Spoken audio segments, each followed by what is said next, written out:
で、ゲームの話で言うと、なんかちゃんと話せてなかったのが、こちらですね。スクエニさんが今年かな開催したゲームミュージックジャムっていう、これオケコンじゃないんだよね。バンドでゲームミュージックを、こう、演奏するっていうイベントが、まあ、レベル1って第1回目がこの前開催されまして、全部コヨの好きなゲームっていう、もう奇跡みたいなイベントで、なんかいろんな作品がこう、なんだろう、対バン形式みたいな感じで出てきたんだけど、まあ、スクエニさんのゲームだけじゃなくて、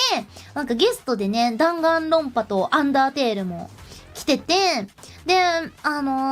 唯一やったことがないのが FF14 だったんだけど、FF14 は、FF はやってるから、いけるやろうと思ったら FF14 内の、音楽だったんで、初聞きがいっぱいだったんですけど、そうそう。で、なんか前にね、アンダーテールのオケコンにお誘いした時に、なんかこういうゲームのコンサートすごくいい、また行きたいって言ってくれてた渡目先輩をお誘いしてみたら、ぜひ行きたいって言ってくれて、そう、渡目先輩とね、デートしてきました。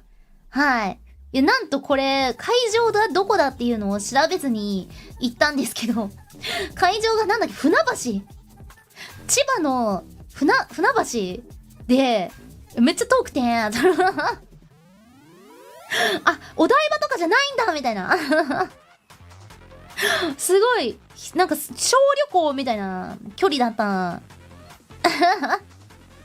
そう、千葉だったのから、そうからね、なんか結構遠いところまでありがとうございますみたいな感じだったんだけど、しかもね、このタイトルで言うと、渡目先輩は、クロノトリガーとアンダーテールのみ知ってるみたいな感じで、まあ、FF がね、やったタイトルが限られてるっていうのは、小よりと一緒っていう感じで、そ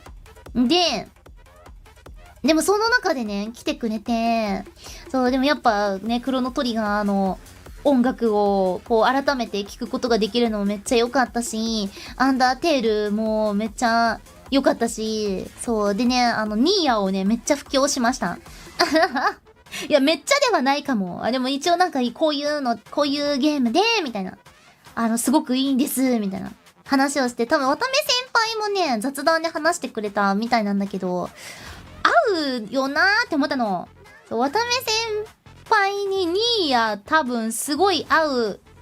なーって、じっくり夜中に楽しんでくれそうで、もうニーヤ自体が夜中に合うし、ストーリーの、なんだろう、泣ける感とかも絶対合う。絶対泣いてくれるみたいなのがあって、めっちゃ合うと思います。でも、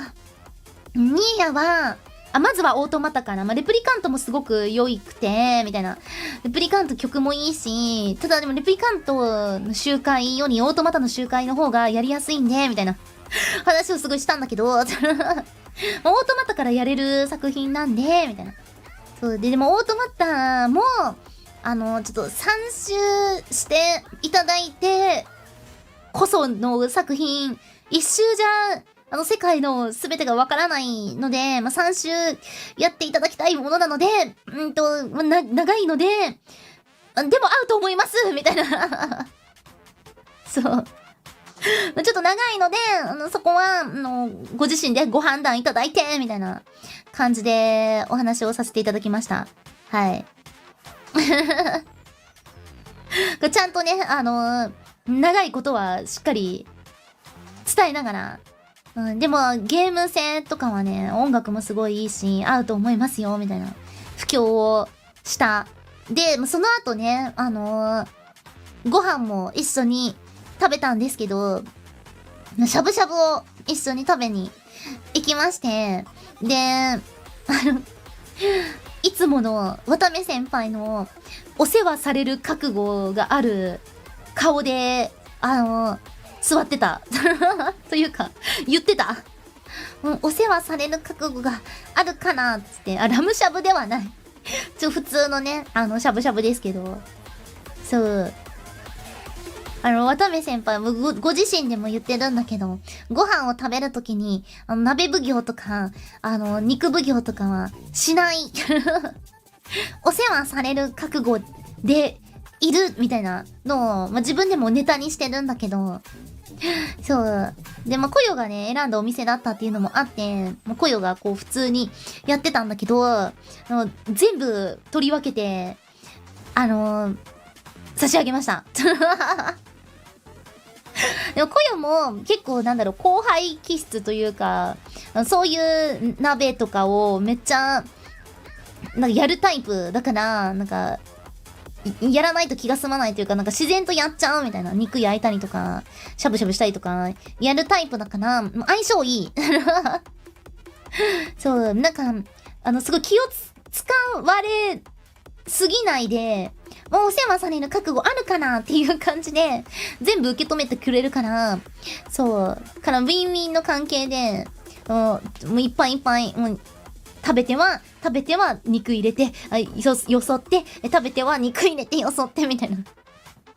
感じでやってて、前にね、マリーニシャとウイママ先生と渡部先輩と小よりでご飯に行った時も、あの時もしゃぶしゃぶだったか。その時もしゃぶしゃぶ食べて、で、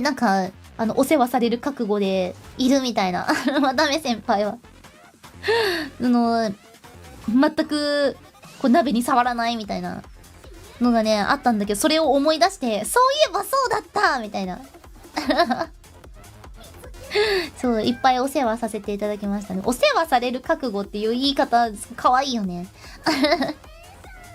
ただただよそってもらっているだけではあるんだけど、その表現がめっちゃ可愛くって、そう、楽しい時間でしたね。うん。いっぱいお話できて嬉しかった。もっといろいろね、乙女先輩と、絡みがもっと増えると嬉しいなと。おしゃべりしてるとすごくね、いろんなお話できて嬉しいんだけど、